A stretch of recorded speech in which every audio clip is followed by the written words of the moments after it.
আসসালামু আলাইকুম প্রিয় দর্শক, আমরা আতঙ্কিত বোধ করছি একটা কথা ভেবে যে কথাটা আমরা শুরু থেকে বলতাম এবং বিগত সরকারের আমলেও বলেছি বহুবার। সেটা হলো, আমরা কি জাতিটাকে বিভক্ত করতে চাই? আমি বহুবার বলেছি, আওয়ামী লীগ যখন ক্ষমতায় ছিল তখন বলেছি যে আওয়ামী লীগ এই মুক্তিযুদ্ধের চেতনার নামে জাতিটাকে বিভক্ত করছিল। বিএনপি মুক্তিযুদ্ধের চেতনা বিরোধী দল, জামাতে ইসলামী মুক্তিযুদ্ধের চেতনা বিরোধী দল, এদেরকে রাজনীতি করতে দেওয়া যাবে না, জিয়াউর রহমান পাকিস্তানের চর ছিলেন, এ ধরনের নানা কথা কিন্তু আমাদেরকে শুনতে হয়েছে। ফলটা কি হয়েছে? ফলটা হলো জাতিটাকে দুভাগ করে দেওয়ার একটা প্রচেষ্টা, যে দেশ আমরা চালাবো, আমরাই থাকবো, তোমরা থাকবেই না, তোমাদের দূরের উপর রাখবো। আওয়ামী লীগ সরকারের পতনের পর গত বছরের অগাস্টে আমরা কি ভেবেছিলাম? আমরা ভেবেছিলাম এবার বুঝি জাতিটা ঐক্যবদ্ধ হবে, এবং জাতিকে ঐক্যবদ্ধ করার জন্য একজন অরাজনৈতিক ব্যক্তিকে আনা হয়েছিল, যিনি আওয়ামী লীগ বিএনপি কোনো দলই করেন না। তিনি হলেন ডক্টর ইউনূস, এবং দেশে তার একটা পজিটিভ ইমেজ ছিল। আমরা ভেবেছিলাম যে উনি বিভিন্ন দলমত নির্বিশেষে সমস্ত লোকদেরকে এনে, যোগ্য লোকদের একত্রিত করে একটা সরকার গঠন করবেন, এবং সেই সরকার একটা নির্দিষ্ট সময় পরে দেশে একটা নির্বাচন দেবে, এবং গণতান্ত্রিক প্রক্রিয়ায় নির্বাচিত সেই সরকারের হাতে ক্ষমতা হস্তান্তর করা হবে। এবং এর মাঝে উনি কিছু কিছু কাজ করবেন, যে কাজগুলো যে সমস্ত নিয়মকানুন, যে সমস্ত রীতিনীতি থাকলে পরে একটা মানুষের পক্ষে অথবা একটা সরকার প্রধানের পক্ষে স্বৈরাচারী হয়ে ওঠা সহজ হয়, সে ধরনের সিস্টেমগুলি উনি চেঞ্জ করবেন। এই তো ছিল প্রত্যাশা। কিন্তু সেই প্রত্যাশাটা কি এখন আপনাদের কাছে কি মনে হচ্ছে? যে প্রত্যাশা ছিল, যে আশা ছিল, সেটা এখন আমাদের হতাশায় পরিণত হয়েছে। আমরা দেখছি ঐক্যের নামে এখন আরেকটা অনৈক্য তৈরি করা হয়েছে। প্রথমত বিভক্ত করা হয়েছে আওয়ামী লীগের লোকজনকে, মানে ওরা যেন দ্বিতীয় শ্রেণীর নাগরিকে পরিণত হয়েছে, সেকেন্ড ক্লাস সিটিজেন। তুমি আওয়ামী লীগকে সমর্থন করতা, অতএব তুমি সেকেন্ড ক্লাস সিটিজেন থাকো, তুমি কোনো কথা বলতে পারবা না, তোমার মতামতের কোনো মূল্য নাই, তুমি কেউ নাই দেশে। এই যে কাজটা নাকি আওয়ামী লীগ করেছিল বিএনপি এবং জামাতের সঙ্গে, ঠিক সেই একই কাজ তার চেয়েও দ্রুত বেগে, তার চেয়েও প্রবলভাবে এই সরকার করা শুরু করলো। অথবা এই সরকার নিজেরা করলো না, অন্যরা করলো, এই সরকার তাদের প্রশ্রয় দিল, এই সরকার করতে বলল, করার মতো অনুকূল পরিবেশ তৈরি করলো। দেশটা কিন্তু আমরা আবার দেখলাম দুই ভাগ হয়ে গেল। এখন এক ভাগ যারা আছেন তাদের মধ্যেও আবার এখন আরেকটা দ্বিধা বিভক্তি তৈরি হলো, এই জুলাই সনদকে কেন্দ্র করে, এই গণভোটকে কেন্দ্র করে। কি আছে জুলাই সনদে? কেন এই বিভক্তি? আমরা দেখলাম জুলাই সনদের দায়িত্বটা বেসিক্যালি যে লোকটা হাতে দেওয়া হলো, এই ভদ্রলোক এই সংস্কার কর্মসূচি শুরুর আগেই উনি একটা প্রজেক্ট নিয়ে এসেছিলেন। ওনার প্রজেক্টটা কি? যে এই সংবিধান চলবে না, ৭২-এর সংবিধান, এটা সংশোধনের অযোগ্য। মানে সংবিধানে তো ভাই কিছু কিছু জিনিস তো চেঞ্জ করলেই তো হয়, কিছু কিছু ভুল জিনিস থাকে, কিছু কিছু জিনিস থাকে যেটা নাকি গণমুখী নয়, সেগুলো চেঞ্জ করেন আপনি। উনি বলেন না, এটা চেঞ্জও করা যাবে না, এটা চেঞ্জ করারও অযোগ্য, নতুন করে সংবিধান পুনর্লিখন করতে হবে। এই থিওরি নিয়ে আসলেন। কে নিয়ে আসলেন? উনি বিদেশে একটা ইউনিভার্সিটির রাষ্ট্রবিজ্ঞানের টিচার। উনি বলতেছেন যে সংবিধান একদম অযোগ্য, এটাকে চেঞ্জ করতে হবে। তো উনি কি সংবিধান বিশেষজ্ঞ? জীবনে ওনার নাম সই নাই, সংবিধান নিয়ে ওনার কোনো বিশেষ কোনো লেখালেখি আছে জীবনে দেখিও নাই, শুনিও নাই। উনি বললেন আমাদের ডক্টর ইউনূস সেটাকে সাপোর্ট করেন, এবং তাকেই দায়িত্ব দিলেন সংবিধান সংস্কার কমিশনের, এবং তারপরে আবার তাকেই দায়িত্ব দিলেন জাতীয় ঐকমত্য কমিশনের। এবং সেটা হলো, হওয়ার পর দেখা গেল যে জাতীয় ঐকমত্য হয়েছে, মানে যে ৮৪টা পয়েন্টে তারা একমত হয়েছে, এবং এর মধ্যে কিছু কিছু পয়েন্ট আছে যেটা নাকি সংবিধান সংশোধন করতে হবে, তার জন্য জাতীয় সংসদ দরকার, সেগুলোকে নিয়ে আবার গণভোটে যাওয়ার কথা বলছেন। মানে এবং উনি এটাও বলে দিচ্ছেন যে গণভোটের মানে জাতীয় সংসদ নির্বাচনের মাধ্যমে যারা নির্বাচিত হবে তাদের প্রথমে দায়িত্ব হবে এই সংবিধানগুলি সংশোধন করা, যেগুলি এখান থেকে ওনারা ঠিক করে দিয়েছেন সেগুলো। কিন্তু এর বাইরে ওনারা আর কিছু করতে পারবেন না।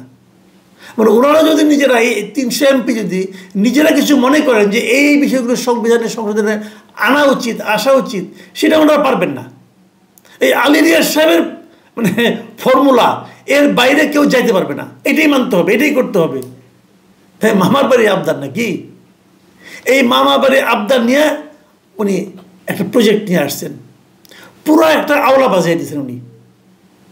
এবং তারপরে এটা কীভাবে করবেন, এটার জন্য একটা রাষ্ট্রীয় একটা আদেশ তো লাগবে, একটা আদেশের মতো একটা খসড়া করলেন।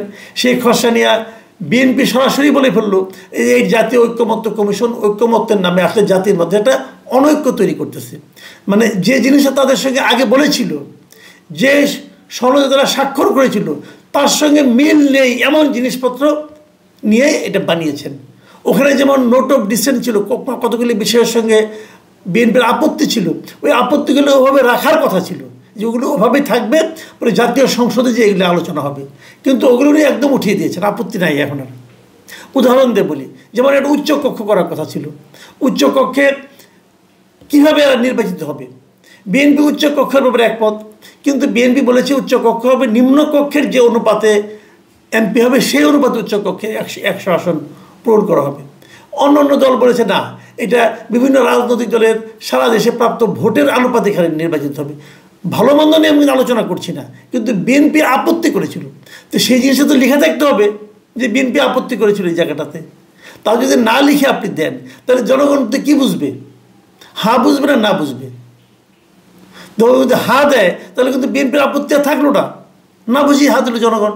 তো এই জায়গাটাতে বিএনপি বলেছিল যে সেই যে আমার নোট অফ ডিসেন্ট আছে এগুলো এখানে লেখা থাকতে হবে, এরা লিখে রাখেনি। না রেখাতে কী হলো? আরেকটা বিরোধ তৈরি হইল, এবং এই বিরোধের ফলটা কী দাঁড়াচ্ছে এখন দেখেন। এখন আমরা দেখছি বিএনপি এবং জামাত ইসলাম এবং এনসিপি এরা পরস্পরের বিরুদ্ধে এমন এমন সব কথা বলছেন যে শুনেই বোঝা যাচ্ছে তাদের মধ্যে ঐক্য এখন মানে সুদূর পরাহত হয়ে গেছে। আমি আজকে বিএনপির কয়েকটা মন্তব্য আপনাদেরকে পড়ে শোনাতে চাই। দেখেন কি বলেছে সালাউদ্দিন আহমেদ সাহেব, স্থায়ী কমিটির মেম্বার, এবং উনি এই ঐক্যমত্য কমিশনের প্রতিটা সভায় উনি থাকতেন।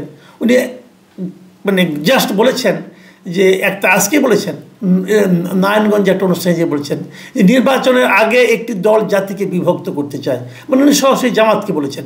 এবং জামাতের সমালোচনা করতে যে উনি এখানে আরও বলেছেন যে এই দেশের মানুষ মওদুদিন নয় মদিনার ইসলামের অনুসারী। তার মানে উনি জামাতকে বলতেছেন এরা মওদুদির ইসলামের অনুসারী। দেখেন সরাসরি কিন্তু পরস্পরকে আক্রমণ করা কিন্তু শুরু হয়ে গেছে। এদিকে বিএনপির আরেক নেতা মোয়াজ্জেম হোসেন আলাল, উনিও আজকে দেখলাম বলতেছেন, উনি চেয়ারপারসনের উপদেষ্টা, উনি বলতেছেন যে উনি জামাতকে নিষিদ্ধ করার আহ্বান জানিয়েছেন, মানে জামাতকে নিষিদ্ধ করতে হবে। তো যে দলকে নিষিদ্ধ করতে হবে তারা নির্বাচন কীভাবে করবে? তো আমি ওনার দাবি, প্রশ্ন, প্রস্তাব এগুলো নিয়ে কিন্তু কোনো প্রশ্ন করছি না। আমি খালি বলছি যে এই নিষিদ্ধের দাবিটা কিন্তু ওনারা এই যে বিরোধটা তৈরি হয়েছে তার আগে করেন নাই, যেই বিরোধটা তৈরি হলো তখনই তারা এগুলি বলা শুরু করছেন। তার মানে কি বিরোধটা এখন তীব্র আকার ধারণ করেছে। যদি এই তীব্র আকারে বিরোধ নিয়ে চলতে থাকে তাহলে আলটিমেটলি জাতীয় ঐক্যবদ্ধভাবে অগ্রসর হবে। দেখুন আমি যে বক্তব্যটা নিয়ে মূল যে বক্তব্যটা যারটা বলতে চাই আজকে আমি, সেটা হলো মেজর হাফিজ। উনি বিএনপির স্থায়ী কমিটির একজন সদস্য, মেজর অবসরপ্রাপ্ত হাফিজউদ্দিন আহমেদ, খুব প্রবীণ একজন রাজনীতিবিদ এবং ঠান্ডা মাথার লোক। উনি আজকে কি উনি খুবই বড় একজন মুক্তিযোদ্ধাও ছিলেন। উনি কি বলেছেন ওনার বক্তব্যটা আপনি শুনুন। উনি বলেছেন যে আমাদের জুলাই সনদের প্রয়োজন নেই, একটি সংসদ প্রয়োজন যারা গণতন্ত্রকে বাস্তবায়ন করবে। মানে উনি জাস্ট বলতেছেন যে জুলাই সনদ লাগবে না ভাই, এটা বাদ, আমরা একটা সংসদ নির্বাচন চাই, সংসদ নির্বাচনে যারা নির্বাচিত হবে তারাই দেশে গণতন্ত্রকে বাস্তবায়ন করবে। সিম্পল কথা। তো এখন কি হবে জুলাই সনদের? তাহলে এখন কি জুলাই সনদ বাস্তবায়ন কে চায় না এটা মারামারি হবে? মেজর হাফিজের আরও কতগুলি কথা আছে যেটা নাকি সরকারের বিরুদ্ধে সরাসরি অভিযোগ করেছেন। তিনি বলেছেন যারা মুক্তিযুদ্ধ করেছে অন্তর্বর্তী সরকার তাদের ভুলিয়ে দিতে চায়, এ কথা উনি বলেছেন। উনি আরও বলেছেন যে এই সরকার কোথাও মুক্তিযুদ্ধের কথা বলে না, ৭১-এর মুক্তিযুদ্ধকে হেয় করার চেষ্টা চলছে। অনেক ত্যাগ আর তিতিক্ষার বিনিময়ে দেশ স্বাধীন হয়েছে, এই সংগ্রামের সঙ্গে অন্য কোনো আন্দোলনের তুলনা হয় না। এই দেশে জন্ম হয়েছে মুক্তিযুদ্ধের মধ্য দিয়ে। এই যে অভিযোগটা করেছেন মেজর হাফিজ, আপনি কি অভিযোগ অস্বীকার করতে পারেন? আসলে কি এই সরকার মুক্তিযুদ্ধকে ভুলিয়ে দেওয়ার চেষ্টা করছে না বিভিন্ন কর্মকাণ্ডের মাধ্যমে? সরকার মানে কি? এই সরকারের উপদেষ্টা যারা, এই সরকারের উপদেষ্টাদের মধ্যে এই ধরনের প্রবণতা আপনারা লক্ষ্য করছেন না? করছেন তো। তারা মুক্তিযুদ্ধের সঙ্গে এই 24-এর গণ অভ্যুত্থানকে প্যারালাল নিয়ে আসছে। এটা নাকি দ্বিতীয় স্বাধীনতা কি বলে আর কি। তো এইগুলি তো ঠিক না। এগুলি বলার মাধ্যমে ওনারা বারবার দেশটাকে বিভক্ত করছেন। আমার দুঃখ একটাই, আপনারা জাতিটাকে আর কত ভাঙবেন? এটা কি হোমিওপ্যাথির ডোজ নাকি রে ভাই? হোমিওপ্যাথিতে একটা কথা বলা হয় যে ক্ষুদ্র থেকে ক্ষুদ্রতর যে ডোজ, ওটাই নাকি বেশি কার্যকর। তো আপনারা কি জাতিটাকে হোমিওপ্যাথির ডোজ মনে করতেছেন যে যত ভাঙা যাবে তত শক্তিশালী হবে? আমি মনে করি ডক্টর ইউনূস এই সময় তার সর্বশেষ সুযোগটা তার সামনে এখন আসছে। উনি এরই মধ্যে নিজের ইমেজ অনেক নষ্ট করেছেন, দেশকে অনেক পিছিয়ে দিয়েছেন।